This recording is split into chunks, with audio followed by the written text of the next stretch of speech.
Hello, and welcome to the Hypno Travelers on the Magical Psyche Highway podcast. That's right. Your host and tour guide is Scott Prevett, a healer, hypnotist, and a magician. And your bus driver is Jason Gobelli, also a hypnotist, an entrepreneur, and a spiritual guide. Disclaimer, neither Jason, Scott, or any of our guests here today are licensed professional psychologists or psychiatrists. So please don't make any changes to any medication or treatments that you are currently on based on the conversation that you hear here today. Just hop on the bus and enjoy the ride. Trip with us on the Inner Revelation bus. That's right. Hey, welcome back to the Hypno Travelers on the Magical Psyche Highway. I'm Jason, and we are super excited about a guest today. We got Richard Hill coming in. Scott, isn't that nice? Welcome, Richard. Richard, welcome to the show. Thank you. And it actually is all a bit bizarre and magical because I'm sitting in a cabin on a cruise ship, the Virgin Resilient Lady, that has some of the best entertainment I've ever seen. Yesterday, I saw World Championship ballroom dances, unbelievable, off the west coast of Africa at a place called Tenerife, which is Spanish. Which is the Canary Islands, and I just came back from a day of looking at lava holes. So basically, I've just spent the whole day looking at holes. But so this is much better. This is much more. I've got some substance, and I know you're fun guys. But this is what we need. We need to lighten, lift, enhance, engage, because it's such a beautiful and serious and meaningful subject that we need to give it light and heart. And so I'm really pleased to be in the frame that you guys bring. Awesome. And speaking of great entertainment, I think we might have the best entertainment because we got you on the show today. So let's get it started right off the bat. Richard, who are you and what do you do? Yeah, sometimes I ask myself, because I've been enormously blessed to have, amongst many other people have done the same thing, tried to, made an attachment and a connection with a man named Ernest Rossi. Now, Ernest Rossi is, well, basically, if you've heard of Milton Erickson, and if you haven't heard of Milton Erickson, rush off now and look it up and then come back. So Ernie worked with Milton Erickson in the 70s and wrote most of this stuff. Then I met him in the early 2000s and I wouldn't let him go. And so what I am Ernest Rossi's apprentice, turned. Now, he passed away, sadly, for those who don't know, in 2020. We wrote a book together in 2016 on a process, a hypnosis process that we simply call mirroring hands. And people say, what's that? And I say, well, that's the name that kind of got stuck with it over the years. So mirroring hands is where we actually use the hands physically as an external set of receivers, so we can work with something, and we work with what we call client responsiveness. So what we're trying to do is get the client. How do we get the client to be doing the work, but we facilitate and assist, and to generate their own problem solving and their own mind to body healing work, and it's a fascinating process because there's so much work which is so good, so interesting, and there's everything from scripts to processes that are prescribed and you learn. The only way you can do mirroring hands, there's half a dozen things of technique. The rest of it is sensitivity, knowledge, engagement, and allowing the client to find their own connection within. So I came along, an actor for 25, 30 years. Gosh, what am I doing now at 40? I don't know anything. Went back to university, got 4 degrees. I'm now doing a PhD on this client responsiveness because everybody's doing it, but nobody knows what it is. And attached with Ernie, wrote a book in a cabin in a cruise ship. There we are, my life. Nice.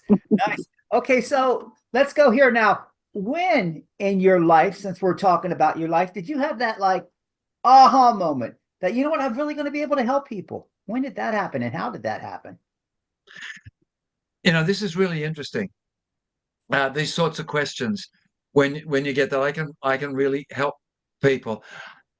See, as an entertainer, because I started entertaining. I mean, I was singing and acting and things from like 10 years old. And I think that was the first place where I started to feel like my presence can have a positive effect on people. So, I'd sing a song and someone would applaud, or they'd say, "Oh, wow, I really loved that song. That made me think of my friend or my mother or my this or my that." So I came into it as an experiential engager with other people. I'd do a play and people would be affected by it. But it was really later on, not in my 40s, when I thought, what am I doing?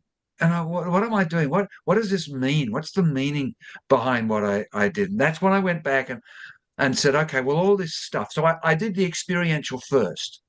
And then I did the sort of the knowledge stuff later. And I've got 3 master's degrees. I mean, it's just insane. But I just kept getting interested in, how does this work in humans? How does the brain work? How do the genes work? How does that help me understand? And can that help me be more helpful? So when you ask, when did I start thinking that I could help people? Probably when I was about 6 or 7, and I was Joseph in the native thing, and it made my mum happy. Nice. So is there a big correlation maybe between you playing Joseph and you working with the hands? Oh, yeah, and well, it was really Ernie that had been doing that. But you see, I work with my hands all the time. I talk, like a European, and when I was an actor, and I was doing voiceovers, I can remember, quite often I would arrive at the studio, and the studio technician would go, "Oh, Richard's here," and he'd go into the studio and he'd get my microphone and move it 6 feet away from everybody, because I'm going. And when I'm not moving my hands, it sounds different. So hands were always something. Then, of course, I went and I studied neuroscience, and I studied biology, and I studied the nature of what hands were. And so I understand how big hands and important hands are in our, when we do our hands, because in our sensory motor cortex, but in the sensory motor cortex, in the brain, the hands occupy an enormous amount of real estate. The other part that does is the lips and the tongue. So, but the hands push things out, put energy out, or can hold energy and contain us, and they can comfort us and they can do things. The lip and the tongue protect us, but also engage us very intimately with others. So not good to do hypnosis lip therapy. Well, some people do, but but this is for sensuous, intimate, and sustenance.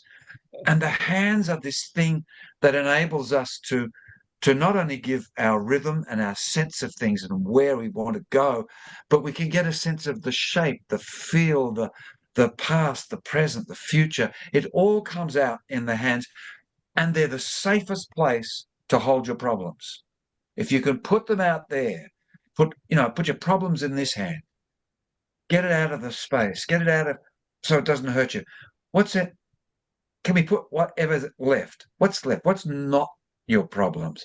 I mean, this is sort of oversimplifying the process, but that's extraordinary.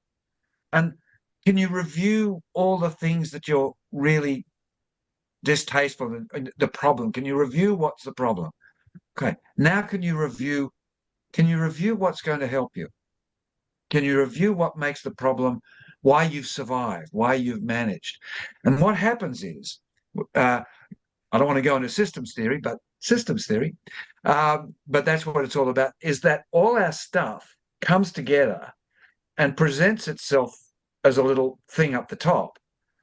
But it's all about what all this stuff is. And so when we can pull them apart and look at them, suddenly we go, oh, and I can't tell you the number of people that have said things and realized things that I could never have imagined in a dozen sessions, but because you allow the opening and this conversation from top down, bottom up, all these implicit, explicit all these different words that people use, that we have a natural mental health immune system. And when we create the opportunity and the circumstances, this system will move us towards well-being. Exactly the same as our biological one does that. And every therapy and every process, every mechanism I've seen, wonderful hypnotherapies and wonderful psychotherapies. I can also see them in Shakespeare. I see them in other literature, and I see them in human beings. So we've got them within us already, in a way. I don't want to, again, I know it's oversimplifying because I've spent 20 years trying to work this out, and Ernie spent 20 years trying to teach me. But it's a beautiful way. We are a beautiful being, but by golly, we're made to feel ugly and uglified by so many, many, many, many things that it is important for us to do the work we're doing. Nice. Well, we know you're definitely not lip service, so we got that down because we know your actions. So we see that. So that said, so what your mentors? Let's talk about who your mentors are and who you look up to. It's Ernest. It's really the Ericksonian frame. So Ernie is just he's my mind father, And interestingly, Erickson was like that for Ernie. Ernie used to drive down to once a month. He'd drive down to Erickson, spend a week with him, examine stuff, and then drive back, and then come back and do stuff. I'd go to America to the Erickson conference at least every year. I went for 20 years, and I would meet with Ernie. We would talk. Sometimes I'd go in between, and we just gradually built up this engagement and his confidence and trust in me as someone that he wanted to hand the ongoing legacy of mirroring hands to. He says, I want you to go out and do this. There are other people as well that are doing it, but I want to write the book with you. And one of my other mentors, which wasn't in this profession, but was a man named John, who I blessedly came in my life between about the ages of 8 and 13. And he was an artist, and he was a caring man, and he was a creative man. And he dated my mum, and sadly he passed away before they could have a long-term relationship. But that was a great mentor, and he taught me about helping and caring and being connected and listening to what is coming across what my mate Lou Cozzolino calls the social synapse, comes across the space to you, which I then took to acting. So it was, John Gielgud, all these wonderful actors. And then to the humanistic thing was Ernest Rossi. And he's sitting there talking about genes and brains, which I love, all that sort of stuff. And then he said, now, everybody, just put your hands in front of you and just focus on them. And my world changed. I shut up. My chatter shut up. Ernie just said a half a dozen words, and miraculous things appeared to me, from me, for me. And I try and repeat that experience and assist that experience in other people, anywhere from a joyous experience of self-awareness and self-realization to a deep and dark experience of being able to shine lights and change that around. Nice. Well, it's interesting that you were talking about your first mentor was an artist, and he uses his hands to carry his message. So what a beautiful way of communication, and how it almost circles all the way around, doesn't it? And he was also an artist in the garden. He taught me how to lay paving. I was a landscaper for 4 or 5 years, when I needed some money. He taught me to you do stuff. What you do is you put food in your belly and roof over your head, and what you want, but in that order. And so but if I couldn't do what I want because it was hard putting food in the belly and roof over your head, he said, make what you're doing to put food in your belly and roof over your head what you want. So I've been creative in everything, whether I'm doing a play, whether I'm writing a song, whether I'm engaging with another human being with mirroring hands, or whether I'm digging a hole or paving a driveway. There's creativity and curiosity and wonder, and what Ernie introduced me to the word numinosum, just the tremendous, the amazing, the extraordinary in everything. And it's right in front of you every time you walk around, every face you see, every smile you give, every smile you receive, and even every sadness you receive. There's something you can create with it, and that's the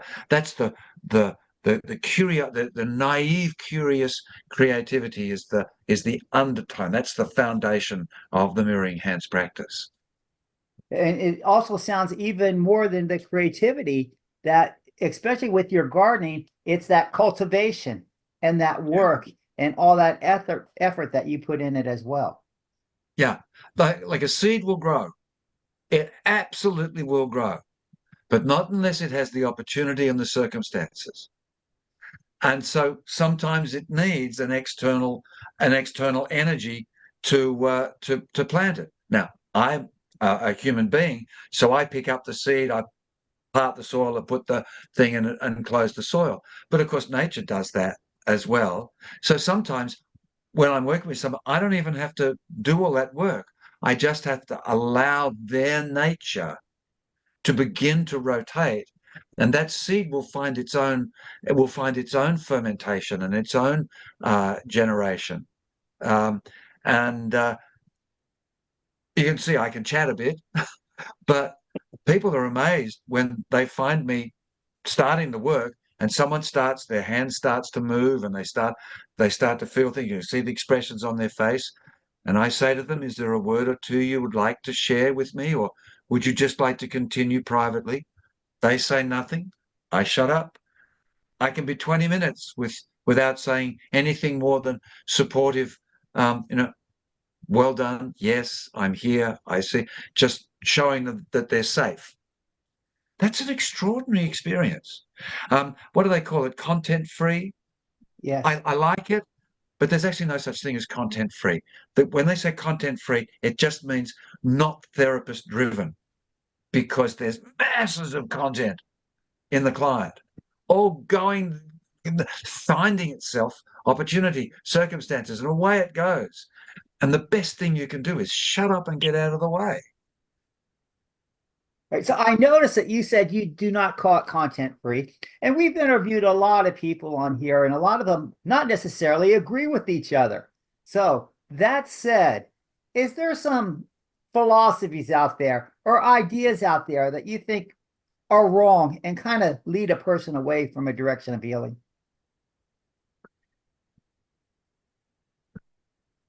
There's probably some wrong ones, but I think we all get those because they don't ring true. So we get.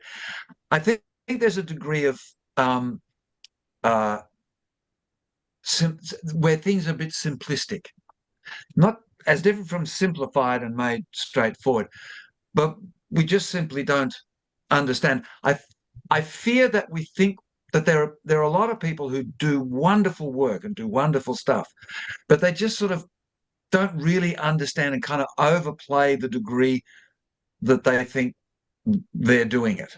I'm helping this person, and there's so many people, and someone did this therapy with me, and I helped them get the way. And I know it's heartfelt and joyous, but there's a wonderful philosophy that says, if you assist someone to do something that they can do, and they do it, it's really not such a brilliant. It's really not.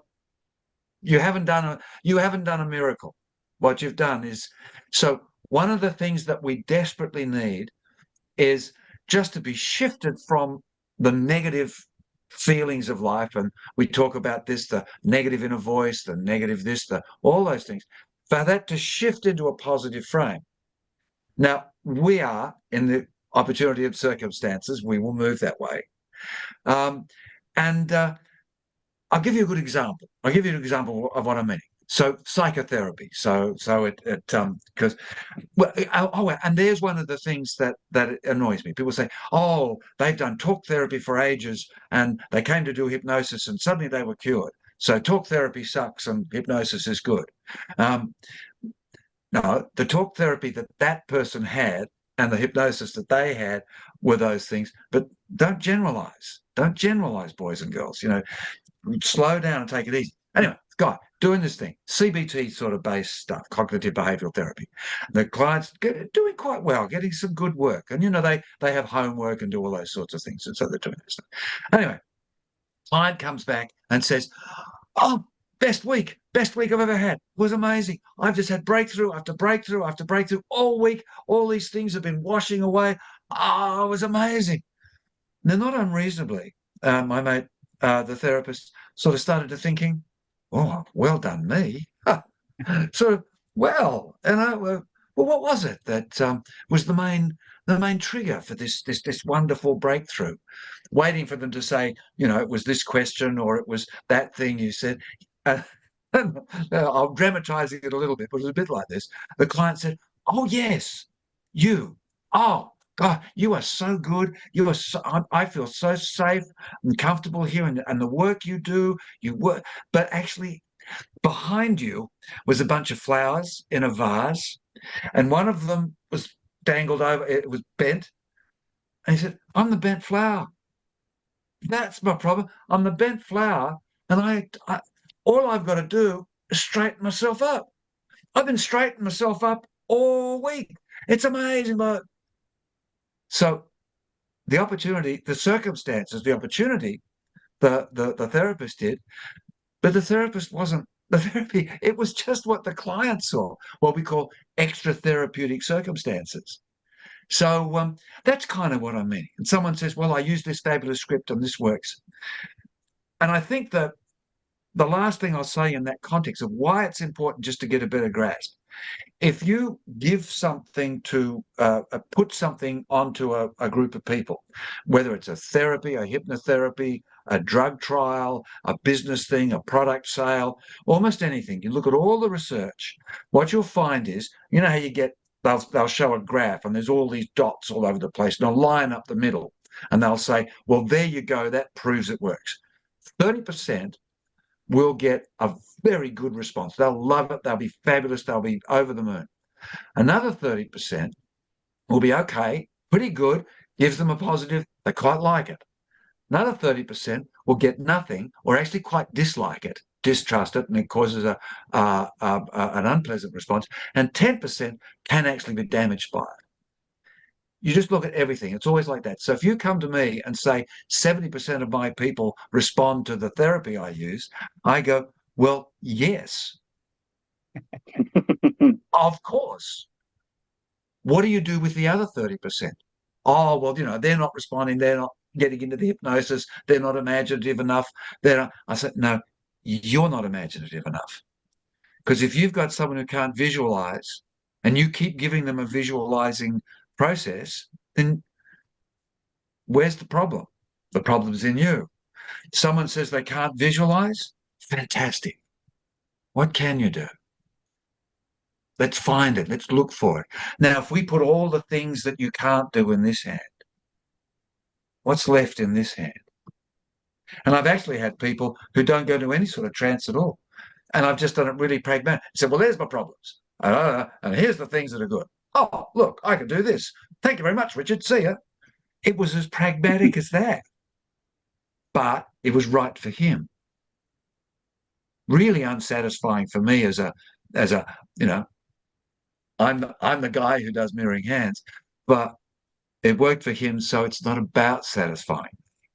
So there's a few thoughts to throw in that, I mean, we can't cover them all, but I've thrown them in, and I love, if anybody says, "Oh, Richard, that sounded crap," great, let's deepen it out and find more, and maybe what I said was, so I'm always open to possibility.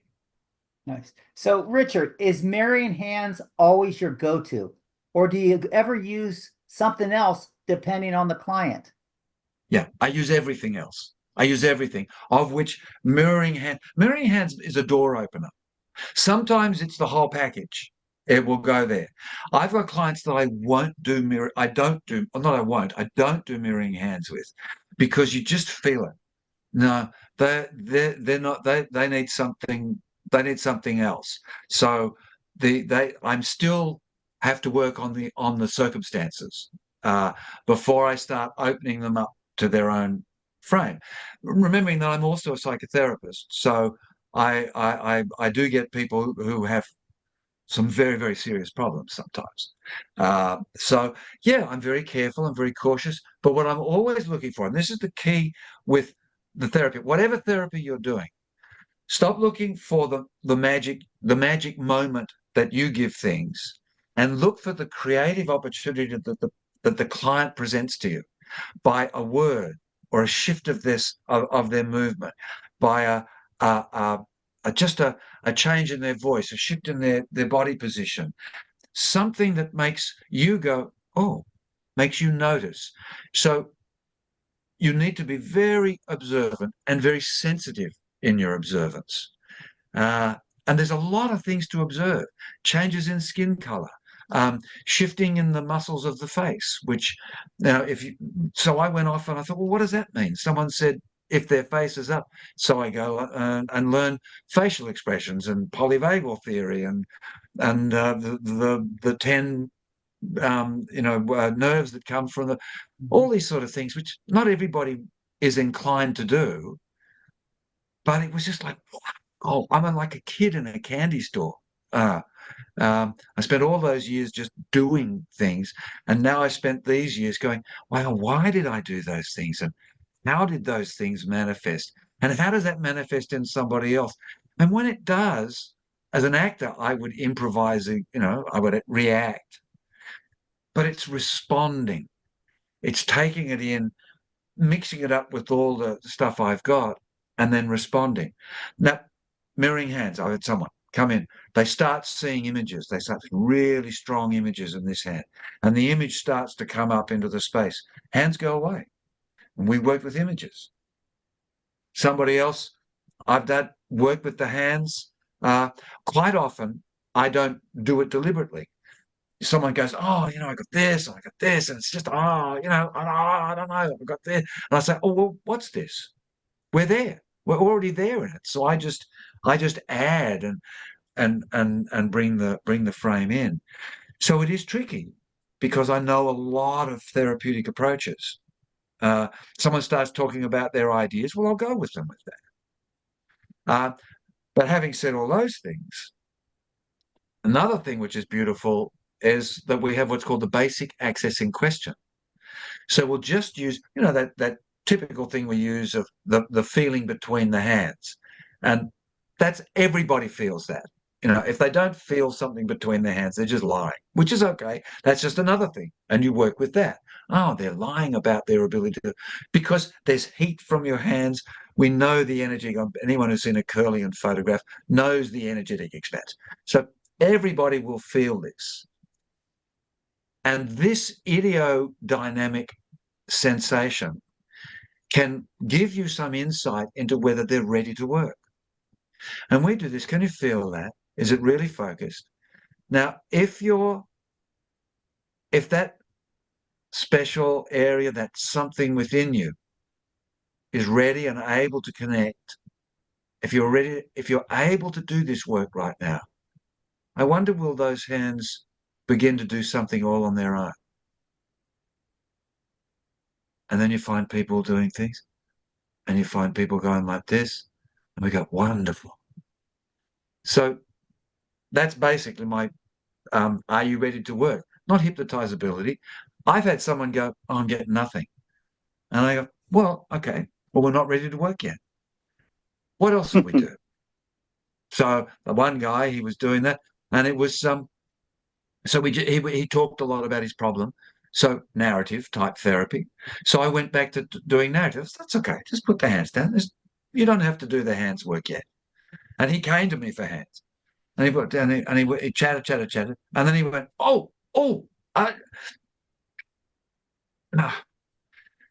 did that about 4 times.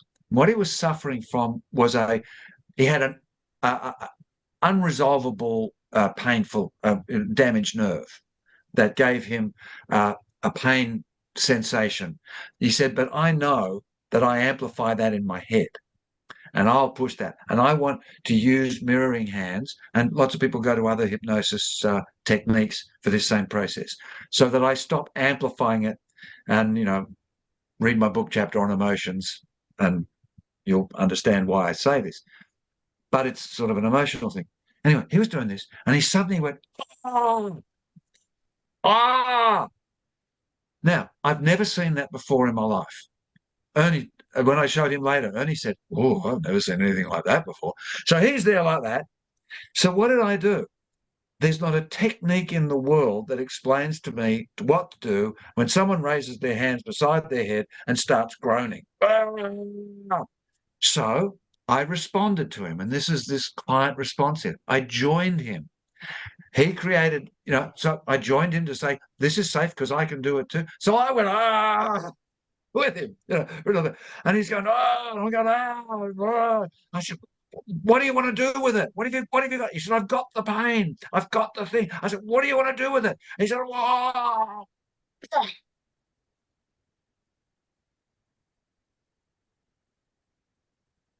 said, wow. I just went from an 8 to a 4. Okay. Thank you, Richard. What kind of genius, as Ernie would say, what kind of genius would I have been to know, hey, look, do this, put your hand, grab your pain, throw it out. I could do that with 50 people. It'd work on 60%, 30% would hate it, and 10% would be worse. But it was absolutely 100% perfect for him. He said, I did that physically a few times, and then I began to be able to do it just mentally, and I would get the pain. I'd just take it and I'd throw it away. And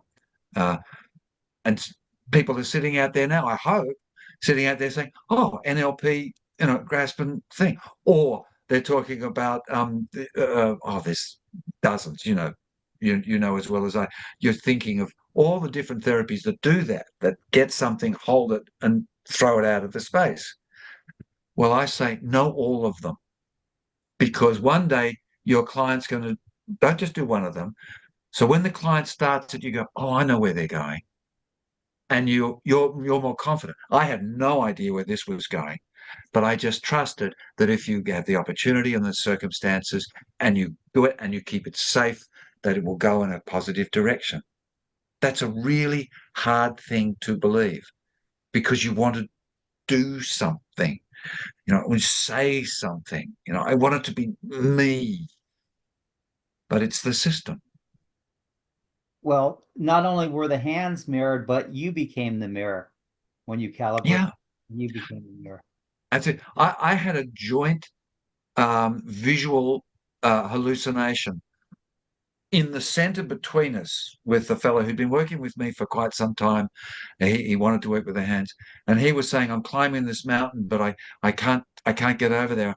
And I found my eyes closing, and I said, I can see you climbing. I can see your hands around there. And he said, but I can't go any further.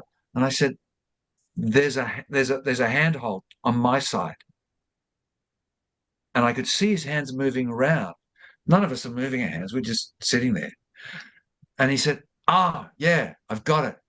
Great. And he moved himself up the mountain.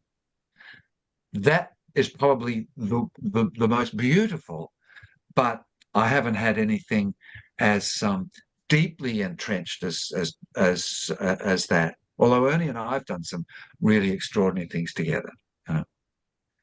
So what's possible is what I urge people to understand with mirroring hands, and that everything is possible, and you can't be stuck in what you think. You need to have brilliance in the background that you can bring forward at any moment to add to their experience. But sometimes they don't even know what they're experiencing. And someone did a review, and she was distressed, and she reviewed the situation. These little ratchet movements of the hand, right? Going back through a whole life. So would you like to share a word? Never wanted to share a word. Tears, all kinds of things. Hand fell to her lap. And I said, well, in the other hand, is that your, and we do a lot of things where we don't complete the sentence because what I think is might be wrong. Is that your, she said, like, quick as that. And she just spontaneously opened her eyes. Now, in Mary Hands, you never tell anyone to close your eyes or relax or do anything. Everyone just goes where they can go. Anyway, she opened her eyes and I said, do you want to talk about it? She said, no. Anyway, next day, communicated about it. And she said, well, I don't know what happened. And I can't actually tell you what the thing that was bothering me was about because I don't really know, but I know it was a barrier and a block. She said, but it's gone. And I've known her for 20 years. And she said, never came back. And the less I knew, but, you know, the temptation for me to say, tell me more, tell me what I did, tell me, you know, so I can do it again. Erickson said this, the therapy that you do that emerges in the moment that you've never done before and you never repeat is probably the most attuned to the particular client you're dealing with. And it's tricky to throw one of those away. This one worked. You know, oh, I must tell everybody about this process. And I love it when people do that because that will work with 60% of the people. And those other 30% will find something else. So I'm conflicted in what to say to people, and I'm conflicted with when people sort of say, oh, I've done a new script or I've done a new thing. And I'm thinking, it'll just be beautiful and it will help some people. So let's just focus on the help. But stop thinking that you've created the magic bullet because there isn't one. There isn't one. There's constantly changing, constantly different. I mean, look at your background there, Jason. I mean, it's just, there's a freaking combi with wings on it. I know that works in one way for me, for you, all this sort of stuff. Scott, you know, but it doesn't work the same way for everybody. And some people will look at that and go, stupid. And that's your 10% down the end. And so you just go, oh, okay, I'll take it away. As different from, oh, well, you're a bit bloody unimaginative and weird. It's that defensiveness that we fall into sometimes, what I call the winner-loser world mindset. And, you know, it's okay, but we just got to deepen. I mean, I'm 70. For God's sake, I've got to have learned something, surely. So hopefully it will just get better. We'll just get better. Scott, your turn. Oh, wow. Richard's not ready for me. Richard, with the book, I mean, everything is just going really awesome for you. So what's coming up next? What's in your future for you? Well, it's I mean, Ernie was a fairly quiet fellow. Huge. I mean, he got on stage and it was an amazing thing. But he wasn't one to go at marketing or working hard. So I think what he wanted in me was, you've got the stupidity, you've got the enthusiasm to get out there. So it's really just putting it out there. Now we've been doing an online. I've got a video course, but and it's great as an introduction, but you really need to work together. So when I do online stuff, it's in person online. So I've been doing those, and we have a level 1 and a level 2 sort of it gets a bit deeper as we go forward. So that's been great. I'm back at everyone will know about Hypnothoughts Live in Las Vegas. So I'm back there, and I've got a 2-day workshop, a pre-workshop on the Tuesday, Wednesday, before the conference. So I mean, you're going to pay for that, but you know, I've been doing this for a while. Come on, help me out. So that's good.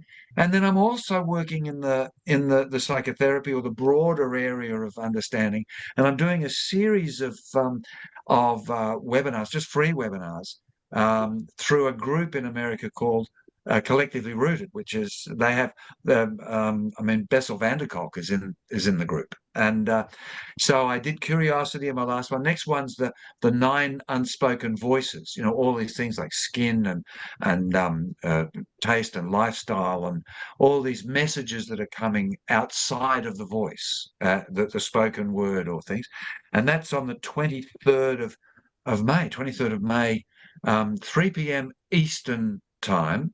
I don't even know where I am in the world when that happens, but that'll be great. We've got a few more through the year, so it's just spreading it. I'm in Switzerland in November. I've got a regular gig. I'm an old entertainer. I've got a regular engagement with a strategic psychotherapy school in Salerno in Italy, and who teaches Ernie's stuff and now my stuff, so the client responsiveness is all going there. So in November I'm there. I'm at the UK hypnotherapy conference. So I'm out there and I'm trying to show this is different. It's not hyped. It's not something I can put in a nice little, this will make you the best therapist of all time and you'll make so much money that you won't be able to know what to do with yourself.